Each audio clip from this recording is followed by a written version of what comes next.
بسم اللہ الرحمن الرحیم۔ السلام علیکم ناظرین، آپ دیکھ رہے ہیں MS TV۔ ناظرین، تاریخ میں بعض ایسی شخصیات ملتی ہیں جنہوں نے اقوام کی تاریخ کا دھارا موڑ دیا، تاہم افکار کی تاریخ کا دھارا موڑنا اقوام کی تاریخ کا دھارا موڑنے سے کہیں زیادہ گراں کام ہے۔ ایسی ہی ایک عظیم شخصیت جس نے مسلمانان ہند کو انقلاب افکار سے نوازا، ڈاکٹر علامہ محمد اقبال رحمۃ اللہ علیہ تھے۔ 9 نومبر کئی بار آیا اور آئے گا، تاہم 1877 کا 9 نومبر بھی عجب تھا۔ جب چشم آفتاب نے شب کی نیند کے بعد آنکھ کھولی تو دنیا میں ایک نئے فرد کا اضافہ ہو چکا تھا۔ ناظرین، یہ بات تو عام تھی مگر یہ فرد بہت خاص تھے۔ جی ہاں، یہی شخص علامہ محمد اقبال تھے، جو محب رسول، محب مسلمین، پر امید مگر غمگین اور سپارہ دل کے حامل تھے۔ ناظرین، انہی علامہ محمد اقبال رحمۃ اللہ علیہ کی زندگی کا ایک واقعہ لے کر نئی ویڈیو کے ساتھ آپ کی خدمت میں حاضر ہوں۔ ویڈیو شروع کرنے سے پہلے آپ سے گزارش کی جاتی ہے کہ اگر آپ ہمارے چینل پر نئے ہیں تو چینل کو ضرور سبسکرائب کریں۔ ناظرین، مولانا عبدالستار خان نیازی فرماتے ہیں کہ میں ایک دن علامہ محمد اقبال رحمۃ اللہ علیہ کے خادم سے ملا۔ میں نے انہیں کہا کہ علامہ محمد اقبال رحمۃ اللہ علیہ کی کوئی ایسی بات مجھے بتاؤ جسے دیکھ کر آپ حیران ہوئے ہوں۔ وہ کہتے ہیں کہ زندگی میں علامہ محمد اقبال رحمۃ اللہ علیہ نے مجھ سے وعدہ لیا تھا کہ میں یہ بات کسی کو نہیں بتاؤں گا۔ اب چونکہ علامہ محمد اقبال رحمۃ اللہ علیہ وفات پا چکے ہیں، اس لیے میں بیان کر رہا ہوں۔ بات کچھ اس طرح ہے کہ میں رات کو سویا ہوا تھا۔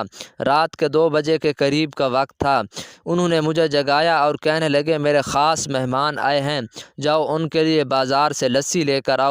وہ کہتے ہیں کہ میں آنکھیں ملتا ہوا اٹھا اور حیران ہوا کہ رات کے اس وقت لسی کہاں سے ملے گی اور ایسے مہمان کون سے ہیں جو رات کے اس پہر کو آئے ہیں۔ وہ کہتے ہیں کہ پھر میں نے اچانک کمرے میں جھانکا تو کمرے میں ایک بزرگ بیٹھے تھے۔ کمرہ جگمگا رہا تھا، چہرے پر نور کی بارش ہو رہی تھی۔ میں کچن سے برتن لینے گیا، لیکن علامہ محمد اقبال رحمۃ اللہ علیہ نے مجھے فرمایا برتن میں خود دوں گا۔ پھر انہوں نے مجھے برتن دیا اور کہنے لگے جاؤ کہیں سے لسی لے کر آؤ۔ میں گلی میں سے جا رہا تھا اور ساتھ ساتھ یہ بھی سوچ رہا تھا اس وقت لسی کہاں سے ملے گی۔ جو ہی میں نے گلی کا موڑ کاٹا تو سامنے ایک کھوکھا بنا ہوا تھا، وہاں ایک بزرگ لسی بنا رہے تھے۔ میں بڑا حیران ہوا کہ یہاں نہ پہلے یہ کھوکھا تھا اور نہ ہی اس بزرگ کو پہلے میں نے کبھی دیکھا۔ راتوں رات یہ کھوکھا کیسے بن گیا؟ اور دل میں سے میں خوش بھی ہو رہا تھا کہ چلو کام تو قریب سے ہوتا ہے، اب صبح پتہ کر لوں گا یہ کھوکھا کس نے بنایا ہوا ہے۔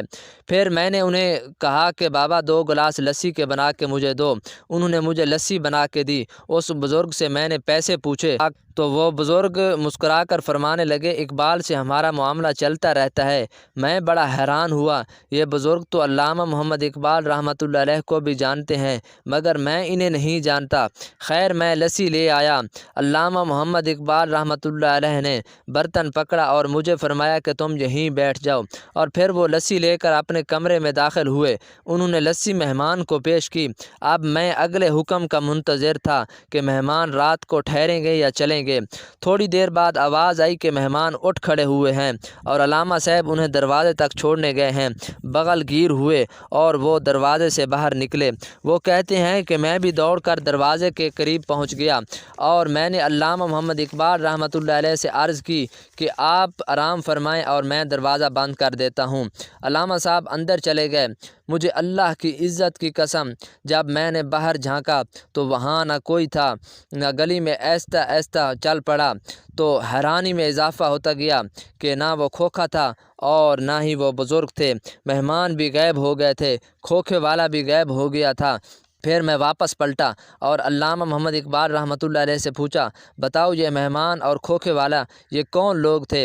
علامہ صاحب نے مجھے فرمایا اس بات کو رہنے دو۔ میرے اصرار پر علامہ محمد اقبال رحمۃ اللہ علیہ نے فرمایا چلو میں ایک شرط پر بتاتا ہوں کہ تم میری زندگی میں یہ راز فاش نہیں کرو گے۔ میں نے وعدہ کیا کہ آپ رحمۃ اللہ علیہ کی زندگی میں یہ راز کسی کو نہیں بتاؤں گا۔ علامہ محمد اقبال رحمۃ اللہ علیہ نے مجھے فرمایا سن، جو میرے دوست آئے تھے وہ خواجہ غریب نواز تھے اور کھوکھے والے حضرت داتا گنج بخش علی حجویری تھے۔ ناظرین یہیں پہ کرتے ہیں آج کی ویڈیو کا اینڈ۔ امید ہے ہماری ویڈیو آپ کو اچھی لگی ہوگی۔ اگر ہماری ویڈیو آپ کو اچھی لگے تو ہمارے چینل کو ضرور سبسکرائب کریں۔ خیال رکھیے گا اپنا اور اپنے اس چینل کا بھی۔ اللہ حافظ۔